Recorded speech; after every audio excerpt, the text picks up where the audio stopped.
Hi అండి, welcome back to my channel. ఈరోజు మన రెసిపీ వచ్చేసరికి నోట్లో వేసుకుంటే వెన్నలాగా కరిగిపోయే సాఫ్ట్ మైసూర్ పాక్. నేను చెప్పే ప్రాసెస్తో చేసుకుంటే ఇంట్లోనే ఈజీగా ఇలా చేసుకోవచ్చు. ముందుగా ఒక కప్పు శనగపిండిని తీసుకోవాలి. ఒక కప్పు శనగపిండికి 1.5 కప్పు ఆయిల్ లేదా నెయ్యి తీసుకోవచ్చు. ఒక కప్పు ఆయిల్, అరకప్పు నెయ్యి అయినా తీసుకోవచ్చు.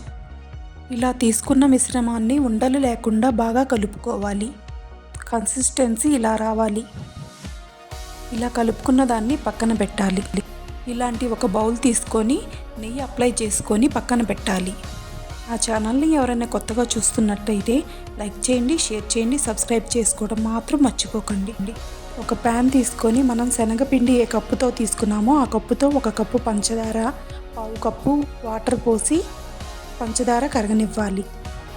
ఇలా పంచదార కరిగిన తర్వాత మనకి పాకం అనేది తీగ పాకం వస్తే సరిపోతుంది. మీకు చూపిస్తున్నట్లుగా ఇలా తీగ పాకం వస్తే సరిపోతుంది. ఇప్పుడు మనం ముందుగా కలిపి పెట్టుకున్న శనగపిండి మిశ్రమాన్ని ఇందులో వేసుకోవాలి. వేసుకున్న తర్వాత ఫ్లేమ్ అనేది సిమ్లో పెట్టుకొని కలుపుతూ ఉండాలి. ఇలా స్టవ్ సిమ్లోనే పెట్టుకొని కలుపుతూ ఉండాలి, ఉండలు కట్టకుండా. ఇలా కలుపుతూ ఉంటే మిశ్రమం అనేది కొంచెం కొంచెంగా దగ్గర పడుతుంది. అంటే మరెన్నో కొత్త రెసిపీస్ కోసం నా ఛానల్ని సబ్స్క్రైబ్ చేసుకోండి. ఇలా కలుపుతూ ఉంటే దగ్గర పడుతూ ఉంటుంది. దగ్గర అయ్యే వరకు సిమ్లోనే పెట్టుకొని కలుపుతూ ఉండాలి. ఇలా బాగా దగ్గరికి అయ్యాక కొంచెం తీసుకొని చూస్తే ఇలా బాల్ లాగా ఫామ్ అవ్వాలి. అలా వస్తే ఈ మైసూర్ పాక్ రెడీ అయినట్లే.